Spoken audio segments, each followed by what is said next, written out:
Assalamualaikum warahmatullahi wabarakatuh. Perkenalkan, saya Ariska Nurbaya dari Dinas Kebudayaan Provinsi DKI Jakarta selaku Subang Umum dan Kepegawaian. Saya peserta dari pelatihan kepemimpinan pengawas Angkatan 7 BPSDM Provinsi DKI Jakarta. Pada kesempatan kali ini akan menyampaikan aksi perubahan dengan judul peningkatan pengelolaan data dan informasi kepegawaian melalui katalogisasi dokumen. Profil organisasi Dinas Kebudayaan memiliki misi sesuai dengan Gubernur DKI Jakarta, yakni Jakarta Kota Maju, Lestari, dan Berbudaya yang warganya terlibat dalam mewujudkan keberadaban, keadilan, dan kesejahteraan bagi semua. Dan misi yang diambil yakni misi kelima, menjadikan Jakarta ibu kota yang dinamis sebagai simpul kemajuan Indonesia yang berjadikan keadilan, kebangsaan, dan kebinekaan. Berikut ini adalah bagan susunan organisasi Dinas Kebudayaan, terdiri dari sekretariat, 4 bidang, 6 suku dinas kebudayaan di wilayah kota dan kabupaten, dan 7 unit pengelola, di mana Subag Umum dan Kepegawaian berada di bawah sekretariat dinas.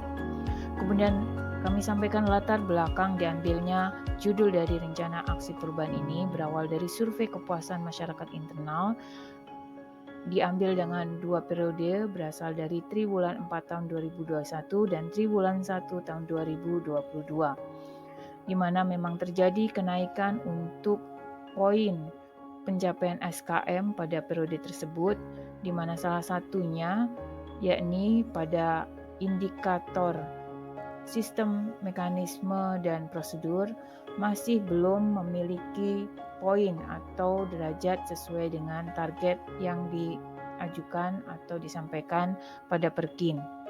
Salah satu poin survei pada indikator tersebut adalah bagaimana proses pelayanan yang diberikan Dinas Kebudayaan, di mana di dalamnya terdapat pertanyaan terkait aturan kepegawaian yang diterapkan dan pelayanan kepegawaian yang diberikan. Berawal dari sini kami kemudian melakukan survei kepada 123 responden terkait prosedur pelayanan kepegawaian, kemudian pengelolaan data berkas dokumen kepegawaian, dan pengelolaan informasi kepegawaian. Hasilnya hampir semuanya dalam posisi masih belum optimal, sehingga kami merasa bahwa hal ini merupakan bagian dari isu masalah belum tercapainya target pelayanan kepegawaian di Dinas Kebudayaan. Dan kemudian kami merangkum kondisi saat ini dan kondisi yang diharapkan, bahwa saat ini dirasakan kesulitan dalam mengumpulkan data dan kompilasi data yang dilakukan berulang setiap kali ada permintaan data. Kemudian informasi terkait kepegawaian seringkali belum dapat disampaikan dalam kondisi yang cepat atau akurat kepada pegawai yang bersangkutan, lalu masih banyak tata naskah atau prosedur yang belum dipahami oleh kepegawaian atau pegawai itu sendiri, sehingga memperlambat pada saat pelayanan kepegawaian.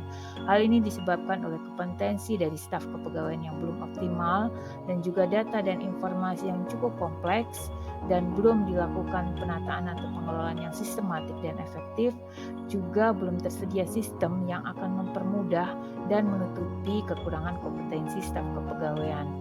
Akibatnya, pelayanan kepegawaian yang melibatkan dokumen dan informasi belum dapat dilakukan dengan cepat dan akurat karena metode pengelolaannya masih bersifat manual, dan juga kesulitan untuk menjaga kebaharuan data dan informasi kepegawaian karena keterbatasan kompetensi sumber daya manusia dan belum didukung dengan metode atau sistem yang praktis, di mana kondisi yang diharapkan adalah tersedia data dan informasi kepegawaian yang cepat dan tepat untuk peningkatan pelayanan kepegawaian. Kemudian isu aktual yang tadi disampaikan, dilakukan analisa menggunakan USG, diperoleh masalah utama bahwa pengelolaan data dan informasi kepegawaian belum dilakukan dengan efektif dan efisien. Selanjutnya dilakukan lagi analisa menggunakan USG, didapatkan masalah pokok, yakni belum tersedia metode pengelolaan data dan informasi yang mempermudah pelaksanaan pelayanan kepegawaian. Dari sini kemudian ditapiskan menggunakan metode McNamara, diperoleh solusi prioritas untuk masalah tersebut dengan menggunakan metode katalogisasi dokumen kepegawaian dengan sebelumnya telah dilakukan digitalisasi dan menyajikannya menggunakan dashboard. Berikut ini adalah rancangan aksi perubahan dengan input data berasal dari berkas kepegawaian dan dokumen kepegawaian yang kemudian dilakukan digitalisasi data atau berkas, lalu dilakukan katalogisasi secara digital. Di sisi lain, dilakukan penyusunan atau kompilasi informasi kepegawaian dan juga pelayanan yang selama ini dilakukan manual atau hibrid, dilakukan kompilasi untuk dibuatkan infografis, struktur, kemudian SOP atau alur diagram. Dua hal ini yaitu katalogisasi dan kompilasi informasi, untuk selanjutnya dilakukan penyajian data dan informasinya dalam bentuk dashboard. Hasilnya dapat dimanfaatkan baik internal maupun eksternal. Internal bisa dengan kepada Kepala Dinas Kebudayaan, pejabat struktural, bidang, pengelola kepegawaian, dan pegawai itu sendiri. Kemudian eksternal kepada BKD, BPSDM, Biro Departemental, dan stakeholder lain yang mungkin akan memanfaatkan data informasi tersebut dalam hal pelaporan. Kemudian kami sampaikan tahapan kegiatan terdiri dari 4 tahap, yaitu perencanaan, pelaksanaan, pengawasan, dan evaluasi. Pada perencanaan dilakukan pembentukan tim efektif dan permohonan narasumber, penyusunan konsep katalogisasi dokumen, sosialisasi internal, dan penerbitan surat edaran Kadis.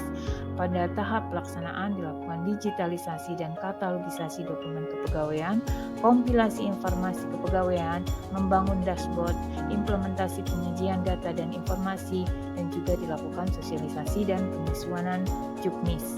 Pada tahap pengawasan dilakukan monitoring ketuntasan katalogisasi dokumen dan evaluasi penyajian data dan informasi.